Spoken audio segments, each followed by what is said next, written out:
आणि आता इतर बातम्या पाहूयात। पुण्यातील बाणेर इथल्या खेडकर कुटुंबियांच्या बंगल्याची ग्रामीण पोलिसांकडून झडती घेण्यात आली। मनोरमा खेडकर यांनी गुन्ह्यात वापरलेला पिस्तूल आणि 3 कारतूस जप्त करण्यात आली आहेत। 4 चाकी सुद्धा हजर करण्याच्या पोलिसांच्या सूचना आहेत।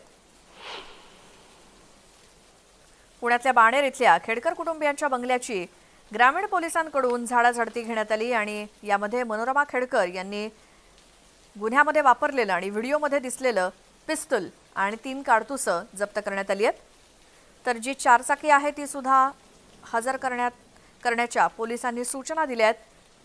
पुण्यातल्या बाणेर इथल्या खेडकर कुटुंबियांच्या बंगल्याची ग्रामीण पोलिसांकडून जी झाडाझडती घेण्यात आली त्यामध्ये काही गोष्टी सापडल्या। त्यामध्ये पूजा खेडकरची आई मनोरमा खेडकरने गुन्ह्यामध्ये वापरलेलं पिस्तूल सापडलंय, तर 3 कारतूस सुद्धा जप्त करण्यात आलेली आहेत आणि या बंगल्याच्या बाहेर उभ्या असलेल्या ज्या गाड्या आहेत 4 चाकी त्या देखील हजर करण्याच्या सूचना पोलिसांनी दिल्या आहेत।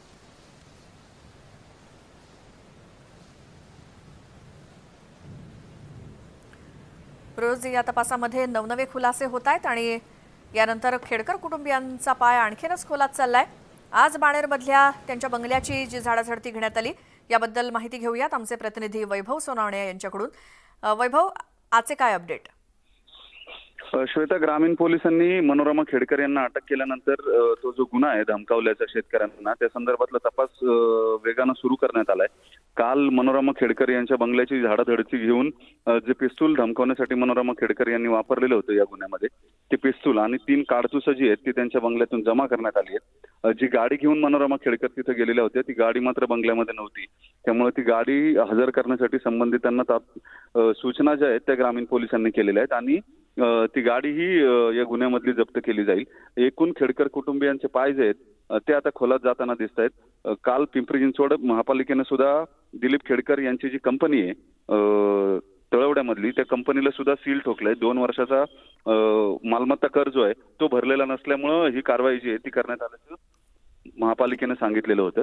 आता तिसरा जो महत्वाचा विषय पूजा खेडकर यांचा जो जबाब जिल्हाधिकारी सुहास दिवसे यांच्या विरोधातल्या तक्रारीमध्ये नोंदवायचा आहे त्यासाठी 2 वेळा नोटीस दिल्यानंतर पूजा खेडकर हिनं पुणे पोलिसांकडून वेळ मागून घेतलेला होता।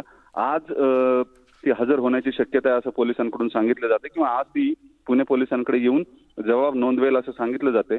मात्र अजूनही तिच्या येण्याबाबतची खात्री जी आहे ती पोलिसांकडून दिली जात नाहीये। बरं वैभव, फोन लाईन वरती असेच राहा कारण आणखी एका बातमी संदर्भात तुमच्याकडून माहिती घ्यायची आहे।